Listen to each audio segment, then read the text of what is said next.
नमस्कार दोस्तों, fact gain के चैनल में आपका स्वागत है। दोस्तों, अंतरिक्ष में भेजे गए पहले कुत्ते का राज अब जाकर 45 साल बाद खुला। जी हाँ दोस्तों, लाइका की जिंदगी अब तक यूं ही सड़कों पर घूमते फिरते कट रही थी, लेकिन ये सब जल्द ही बदलने वाला था। बात है 1950 के दशक की, जब इंसान जब भी आकाश की ओर देखता एक हुलस उठती थी कि अंतरिक्ष की अतल गहराइयों को हम कब नाप पाएंगे। लिहाजा रॉकेट बनाए गए जिनमें बैठाकर इंसान अब आकाश गंगाओं का रुख करने वाला था। इसे किस्मत ही कहेंगे कि वैज्ञानिकों ने इस मिशन के लिए लाइका को चुना। दोस्तों, बता दें कि वैज्ञानिक ये जानना चाहते थे कि स्पेस फ्लाइट का किसी जीव प्राणी पर क्या असर पड़ता है। रॉकेट की मदद से स्पेस क्राफ्ट ने टेक ऑफ किया और 162 दिन बाद धरती पर लौटा। दोस्तों, धरती के 2570 चक्कर लगाने के बाद लेकिन लाइका ना लौटी, उसकी मौत हो चुकी थी।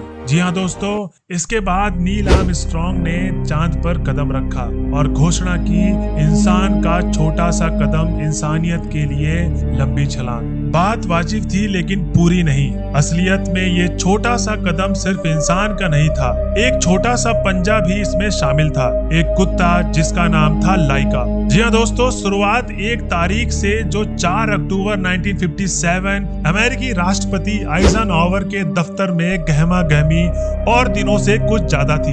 लोग फाइलें इधर से उधर दौड़ा रहे थे। प्रेस रूम में पत्रकार अपने तीखे सवालों के साथ तैयार खड़े थे। टीवी पर हेडलाइन चल रही थी कि सोवियत रूस हार गया, अमेरिका लानत हो वाले लहजे में एक एंकर फिक्रे बरसा रहा था। ये सब हो रहा था एक छोटे से चमकते गोले के कारण, क्योंकि ये गोला अंतरिक्ष में था और धरती के चक्कर लगा रहा था। दोस्तों, स्पेस रेस में सोवियत रूस ने पहली बाजी मार ली थी। स्पुतनिक 1 ये नाम था दुनिया की पहली आर्टिफिशियल सैटेलाइट का। स्पुतनिक रूस की भाषा में इस शब्द का मतलब होता है हमसफर, जो सफर को अनंत आकाश में चला रहा है। लेकिन इस यात्रा में हमसफर बनने की होड़ में एक और देश लगा हुआ था, उसका नाम था अमेरिका। दोस्तों, बता दें कि द्वितीय विश्व युद्ध के बाद अमेरिका ने चुपके से नाजी जर्मन वैज्ञानिकों, इंजीनियरों को अपने यहाँ भर्ती किया। इनमें से एक नाम था वर्नर वॉन ब्रॉन। दोस्तों, ब्रॉन ने वर्ल्ड वॉर 2 के दौरान V2 नाम की एक उन्नत तकनीक वाला मिसाइल बनाई थी। दोस्तों, फिर बात आती है कि स्पेस में जाने के लिए आखिर कुतिया को क्यों चुना गया। दोस्तों, बता दें कि 1955 में आइजनहावर ने घोषणा की, अमेरिका जल्द ही अपनी पहली आर्टिफिशियल सैटेलाइट लॉन्च करेगा। 4 दिन बाद रूस ने ऐसा ही ऐलान किया और दोनों देश स्पेस रेस की स्टार्टिंग लाइन पर आकर खड़े हो गए। अमेरिका तैयारी में लगा था, लेकिन रूस ने पहली बाजी मारते हुए अक्टूबर 1957 में पहली सैटेलाइट लॉन्च भी कर दिया। इससे पहले कि अमेरिका रिएक्ट कर पाता, रूस ने स्पुतनिक 2 के लॉन्च की तैयारी भी शुरू कर ली और 30 दिन के भीतर उसे भी दोस्तों लॉन्च कर दिया। हालांकि स्पुतनिक 1 और 2 में एक अंतर था, इस बार ये सैटेलाइट अकेले नहीं जा रहा था, एक जीवित हमसफर भी इसके साथ था। यहाँ से इसकी कहानी में एंट्री होती है लाइका की। दोस्तों, स्पेस रेस का आखिरी लक्ष्य को स्पेस में भेजना था, इसलिए अमेरिका और सोवियत रूस शुरुआत में टेस्टिंग में लगे थे। स्पेस मिशन का इंसानी शरीर पर क्या प्रभाव होगा, ये जानने के लिए पहले जानवरों पर टेस्टिंग जरूरी थी। दोस्तों, बता दें कि पहला रॉकेट के साथ कीड़ों मकोड़ों और चिंपांजी को अंतरिक्ष में भेजा गया। हालांकि सब आर्टिफिशियल मशीन थे, यानी इन्हें स्पेस में रुकना ना था, बस छू कर वापस लौटना था। दोस्तों, स्पुतनिक 1 की सफलता से जब ये तय हो गया कि सैटेलाइट अंतरिक्ष में ठहर सकता है, रूस ने अपने अगले मिशन के लिए किसी जानवर को भेजने की ठान ली। तय हुआ कि किसी कुत्ते को साथ में भेजा जाएगा। दोस्तों, मॉस्को के गलियों में घूमने वाले कुत्ते भूखे और भरी ठंड का सामना करने के आदी थे, इसलिए सोवियत वैज्ञानिकों ने तय किया कि ऐसे आवारा कुत्ते ही इस मिशन के लिए बेहतर होंगे। सैकड़ों कुत्ते में 3 कुत्ते चुने गए, जिनकी ट्रेनिंग शुरू हो गई तो पता चला कि उनमें से एक गर्भवती है, उसको रिजेक्ट कर दिया गया। आखिर में कुद्रवायका नाम की एक फीमेल डॉग इस मिशन के लिए चुन ली गई। खास तौर पर मादा को इसलिए चुना गया क्योंकि मेल डॉग टांग उठाकर पेशाब करते हैं।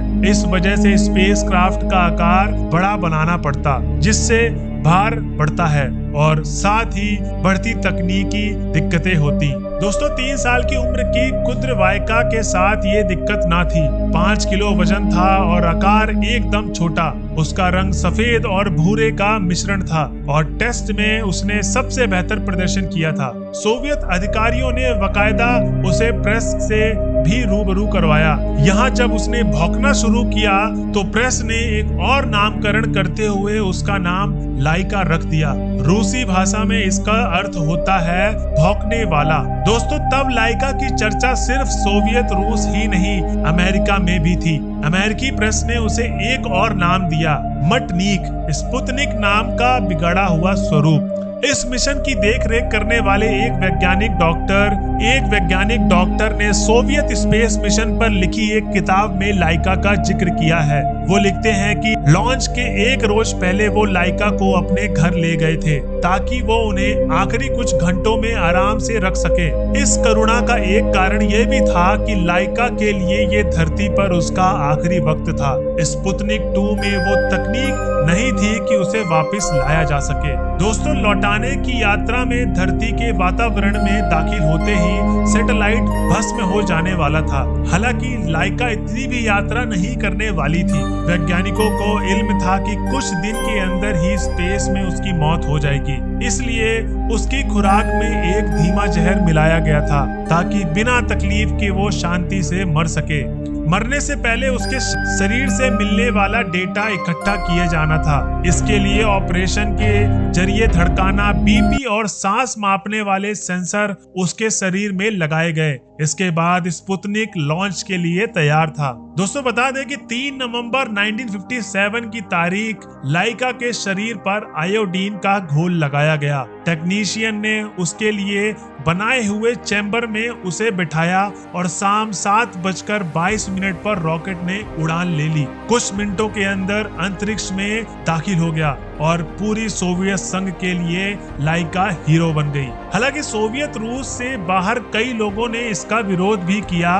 ब्रिटेन में लोगों ने 1 घंटे का मौन रखा। सबको पता था कि अब वह कभी नहीं लौटेगी। सोवियत वैज्ञानिकों के अनुसार लाइका से शरीर से उन्हें अलग 10 दिन तक काफी जरूरी डेटा मिला, जिसके बाद धीमे धीमे जहर से उसकी मौत हो गई। दोस्तों स्पुतनिक 2 162 दिनों तक धरती के चक्कर लगाता रहा और 1968 में उसने दोबारा धरती के वातावरण में एंटर किया। तारीख थी 14 अप्रैल। इस दौरान घर्षण से पैदा हुई गर्मी ने स्पुतनिक को पूरी तरह नष्ट कर डाला और उसके महज कुछ टुकड़े ही जमीन पर गिरे। दोस्तों स्पुतनिक के बाद अगले के सालों में कुछ और अंतरिक्ष यान लॉन्च किए गए और इनकी बदौलत 1961 के रूस पहले मानव युक्त अंतरिक्ष अभियान में सफल हो पाया। लाइका के स्टैचू पूरे सोवियत रूस पर लगाए गए। उसके नाम के सिगरेट ब्रांड बाजार में निकल गए और फर्स्ट डॉग इन स्पेस के नाम से लाइका हमेशा के लिए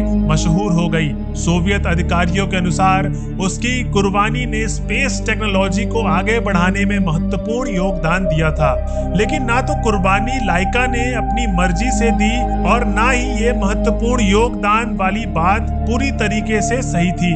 इस मिशन की पूरी असलियत 1991 के बाद उजागर हुई, जब सोवियत संघ के विघटन के बाद खुफिया दस्तावेज खंगाले गए। इनमें जो पता चला वो कुछ यूं था। सोवियत वैज्ञानिक 10 दिन तक लाइका के शरीर में मिला डेटा को पब्लिश करते रहे, लेकिन ये डेटा जाली था। असल में टेक ऑफ के दौरान तकनीक की कमियों के चलते लाइका के चैम्बर का तापमान बहुत बढ़ गया था। सेंसर से मिले डेटा के अनुसार उसकी दिल की धड़कन 240 बीट प्रति घंटा प्रति मिनट हो गई थी, यानी सामान्य से 2 गुनी। 4 घंटे के भीतर डेटा आना बंद हो गया, जिसका एक ही मतलब था लाइका मर चुकी थी। इस मिशन की देखरेख करने वाले एक वैज्ञानिक ने काफी साल तक इस बारे में बताया, लाइका की मौत का मुझे बहुत दुख है। असलियत में मुझे इस मिशन में कुछ खास डेटा भी नहीं मिल सका और हम उसकी मौत की जस्टिफाई नहीं कर पाए। दोस्तों लाइका वो आखिरी जानवर नहीं थी जिसने स्पेस रेस की कीमत चुकाई हो। आने वाले सालों में कई चिंपांजी, कुत्ते, खरगोश आदि स्पेस में भेजे गए। 70 में चीन में अपने स्पेस मिशन में सुअर का इस्तेमाल किया।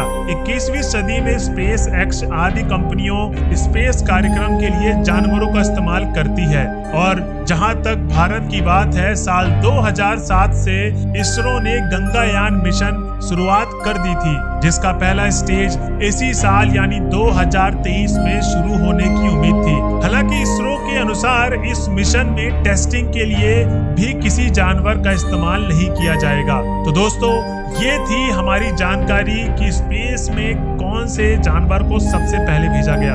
वो थी कौन? लाइका। तो दोस्तों, आई होप आपको ये वीडियो अच्छी लगी होगी, और अगर वीडियो अच्छी लगी होगी तो हमारे चैनल को लाइक, शेयर, सब्सक्राइब करना ना भूलें। आज के लिए दोस्तों इतना ही, मिलते हैं अपने नेक्स्ट वीडियो में। जब तक के लिए धन्यवाद दोस्तों।